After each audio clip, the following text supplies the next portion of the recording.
Conhece, eu sou o André, sou um dos coordenadores aqui, né, de algumas trilhas aqui que a gente tem dentro do projeto. Tá? A ideia principal dessa apresentação é dar mais uma visão geral sobre marcos que a gente tem até o final desse ano. Tá? Então, para vocês entenderem um pouco como é que estão os avanços, o que a gente tem feito e quais são as trilhas, né, os temas que a gente tem pesquisado aqui dentro do projeto, na perspectiva do Laboratório de Engenharia de Software. Tá bom? Bom, vamos lá, pessoal. Os temas quais são? A gente tem 11 temas definidos. Tá? Esses 11 temas, a gente tem diferentes líderes, vamos dizer assim, de equipes, né, que estão capitaneando e puxando, né, esses trabalhos. Eu, por exemplo, e o André, né, o Maurício, a gente está envolvido em alguns projetos aqui, em algumas linhas. A Juliana e o Alessandro, que são professores também do departamento de informática, né, estão principalmente na linha de humanização e engenharia de software.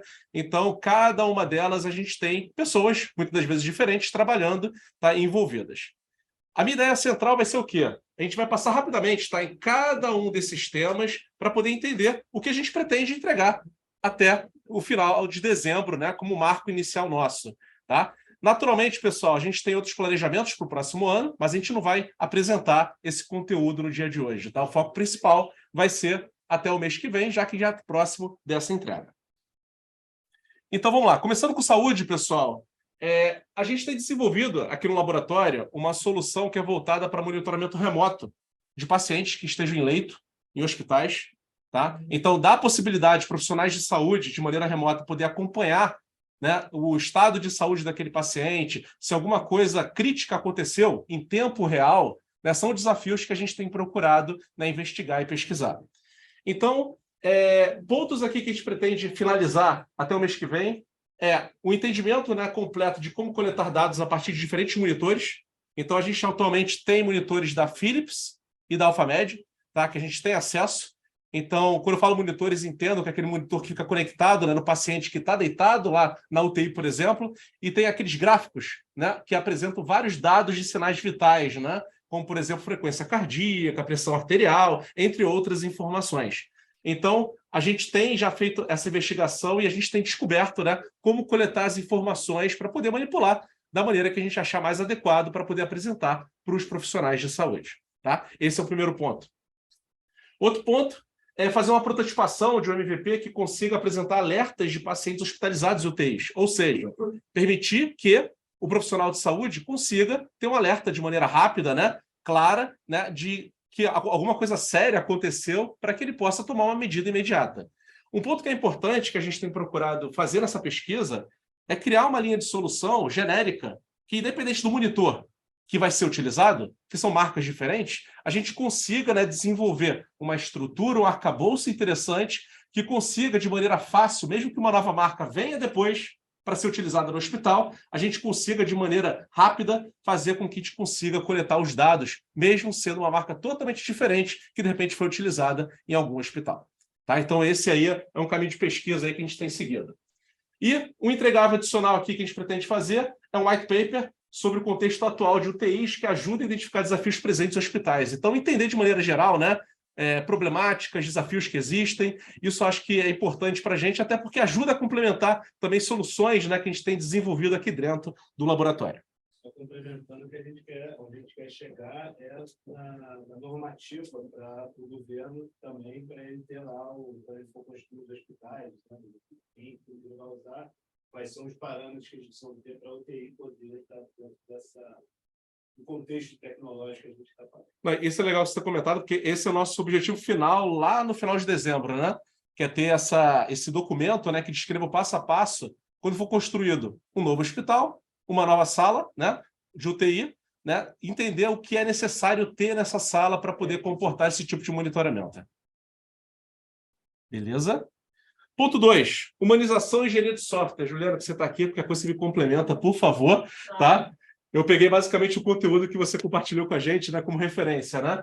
Então, basicamente, isso aqui é um desafio que a gente tem, né, que quando a gente fala sobre desenvolvimento de software, né, entender, muitas das vezes, o que influencia, né, que haja um bom desenvolvimento, tenha problemas durante esse desenvolvimento. Então, quando eu falo características, pessoal, às vezes tem várias questões que afetam e que, de maneira direta, a gente não consegue reparar. Na verdade, como, por exemplo, estresse em relação a alguma informação, né? De repente, alguma coisa até pessoal, talvez, que aconteça, né? Ou no dia a dia de trabalho. Então, ter um entendimento de que variáveis, né? De que informações são essas que têm influenciado o desenvolvimento, isso é importante a gente começar a entender para que, de fato, a gente possa minimizar problemas e, é claro que, da melhor maneira possível, lidar com eles para poder sempre gerar um bom resultado no desenvolvimento de soluções de sistemas de software.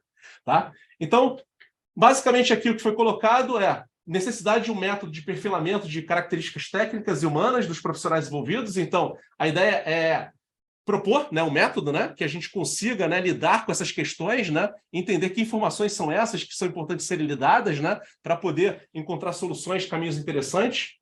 Propor essa primeira versão, basicamente, então, né, e quando a gente fala em BIM, né, pessoal, BIM utiliza software, né, utiliza, né, tecnologia. Então, quem desenvolve essas tecnologias são desenvolvedores. Já que são desenvolvedores, eles passam por situações provavelmente similares a essa. Então, ter esse entendimento acaba sendo importante e uma boa contribuição aí para esse contexto. E aí, para dezembro, a ideia é que seja gerado também um vídeo, né, que fale sobre as limitações das técnicas atuais que contribuem sobre esse contexto, né, de perfilamento de engenheiros de software em processos com aderência a diretrizes de BIM. Então, basicamente, a ideia é ter um vídeo que dê uma visão inicial, né, para a gente poder ter esse entendimento, resultados iniciais da pesquisa, para depois a gente conseguir dar evolução sobre isso no próximo ano. Apresentei corretamente, Juliana, é isso?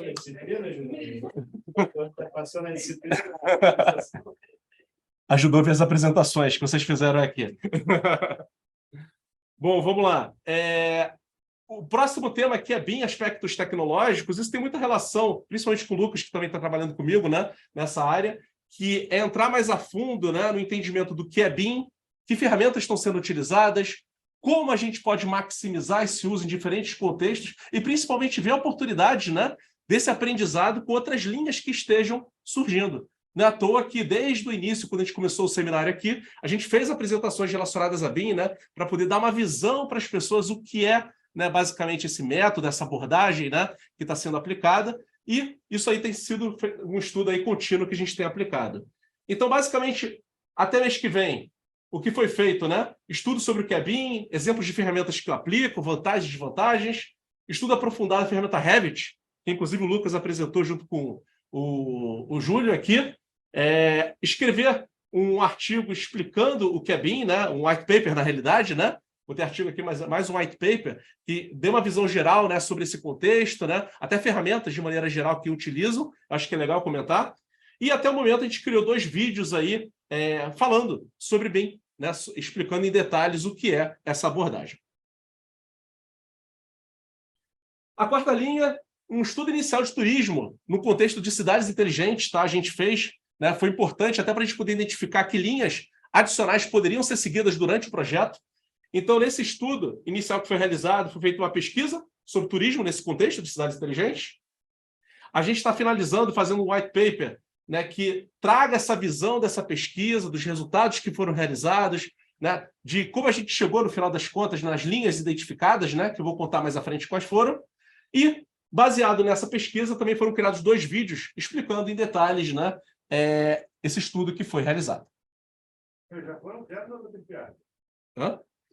Os 2 vídeos já foram criados. Inclusive, você participa de um deles. A outra linha, uma das linhas que surgiu a partir desse estudo de turismo foi Beacons, né, e a outra foi Metaverso, que já foi comentado aqui. Na linha de Beacons, em particular, né, até o mês que vem, a gente finalizando aí a pesquisa sobre o conteúdo de Beacons, o que é, modelos do mercado, situações de uso, né? A gente também está finalizando a prototipação e o desenvolvimento de uma primeira versão, tá, que vai ser utilizada no evento de vassouras que a gente está organizando, que vai acontecer em fevereiro, que vai ser sobre cidades inteligentes. Então, a gente vai oferecer uma experiência de Beacons nesse evento que a gente está organizando em parceria com a Universidade de Vassouras. Tá? Um white paper explicando, basicamente, o que são Beacons, suas vantagens, né, para dar uma visão geral e fazendo esse link, né, também com o BIM, que é importante, né, entender que contextos poderia agregar de alguma forma. E também, até o momento, a gente criou 2 vídeos, né, relacionados a esse contexto.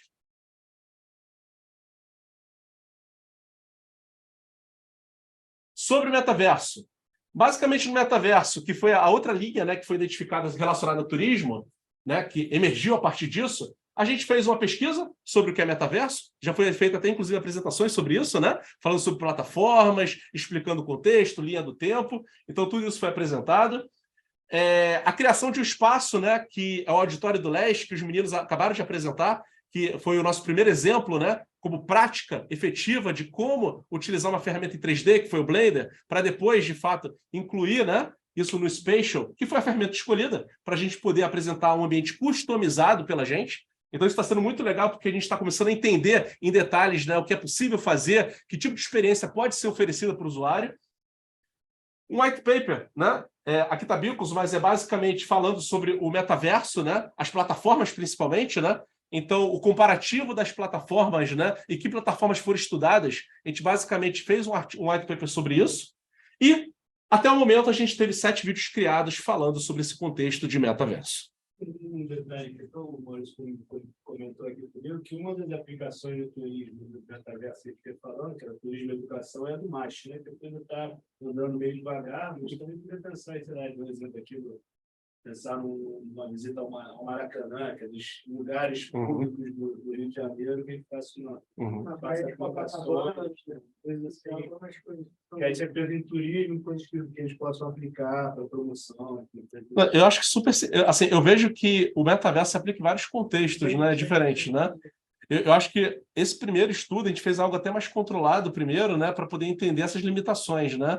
Mas eu acho que assim, a ideia agora é cada vez explorar em situações diferentes, né? Para poder ver como pode ser aplicado. Eu tenho experiência aí na minha agência, fora daqui desse contexto, por exemplo, a música. É o turismo na vez, né? Sim. E o Rio de Janeiro é um dos polos principais. O principal eixo que ele vem, três caminhos é São Paulo e Rio. Então, tem aplicações dessas aqui que prometem o desejo, mas eu acho que vai totalmente ao encontro da estratégia da marca, entendeu? Legal, legal. Se a gente estiver preparado para fazer alguma coisa produzida por ele, oferecida por ele. Eu tenho brincado até com os meninos que tem a profissão nova de arquiteto de metaverso, né? A Simone já escutou falando isso algumas vezes, né? Que é uma profissão relativamente nova, né? Que, inclusive, algumas pessoas já se autoclamam, né? Já se autodenominam como arquitetos.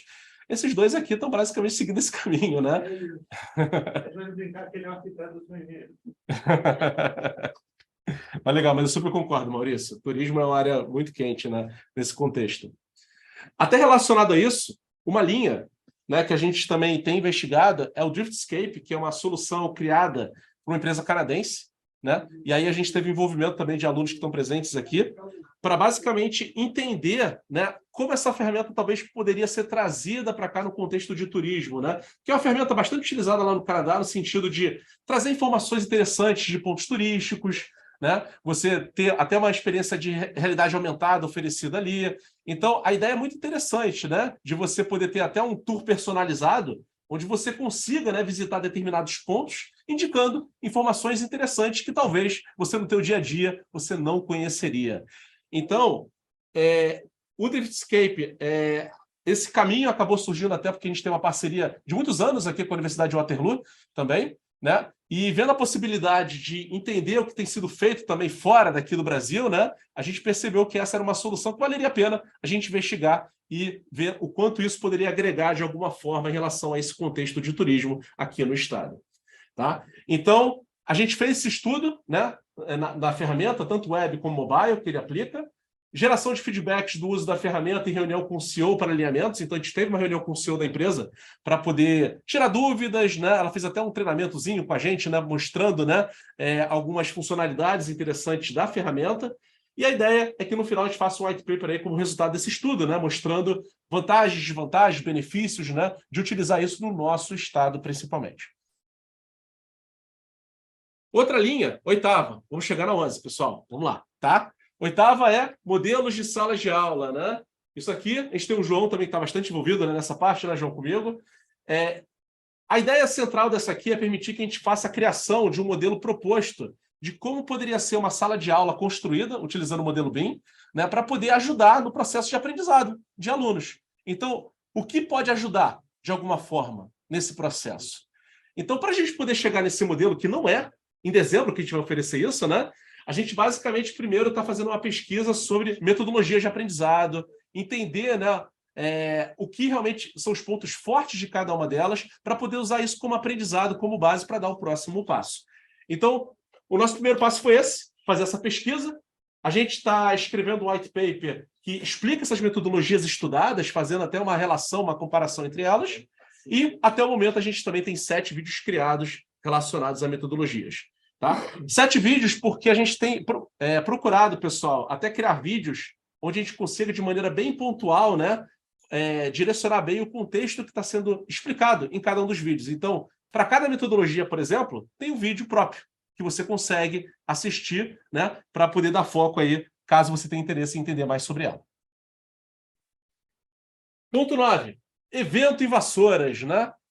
Eu comentei rapidamente, né? Mas é basicamente um evento que é uma parceria da PUC com a Universidade de Vassouras, e aí a gente está organizando para ser feito em fevereiro, do dia 10 e dia 11, que vai falar sobre o contexto de cidades inteligentes. E quando eu falo cidades inteligentes, temas como saúde, construção civil, BIM, né, turismo, né, entre outros, vão ser abordados lá dentro. Tá? Então, até o dezembro, a gente fechou aqui, fechando o planejamento geral do evento em si, como é que está acontecendo. A confirmação de palestrantes também, a gente está confirmando com vários deles que vão participar.